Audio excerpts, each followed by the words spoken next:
জয়গুরু। একদিন ঠাকুরের কাছে ব্যক্তিগত ভোগ সুখ সম্বন্ধে কি মনোভাব নিয়ে চলা উচিত সেই সম্বন্ধে কথা উঠল। শ্রী শ্রী ঠাকুর বলছেন, নিজের প্রয়োজন অযথা বাড়াতে নেই।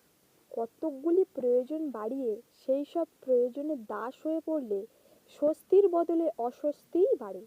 তবে অস্তিত্বের জন্য যা প্রয়োজন সে ব্যাপারে কার্পণ্য করতে নেই। মানুষের প্রকৃত সুখ হয় অপরকে সুখী করার ভেতর দিয়ে। তাই অর্থ সামর্থ্য ও দ্রব্য সামগ্রী ইষ্ট পরিবেশ ও প্রিয়জনের তৃপ্তি সাধনের জন্য যতটা ব্যয় করা যায় ততই আত্মপ্রসাদ আসে। অবশ্য এই করাটা যদি প্রত্যাশাজনিত হয় তাহলে পরে ক্ষোভেরও সঞ্চার হতে পারে। তাই প্রত্যাশাহীন হয়ে করা লাগে।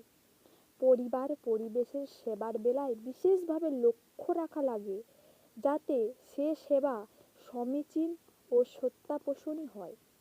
আমাদের বেহিসাবি দান ও দয়া যেন কাউকে পঙ্গু করে না তোলে, যেন কারোর অসৎ প্রবণতাকে প্রশ্রয়পুষ্ট করে না তোলে। জয় গুরু।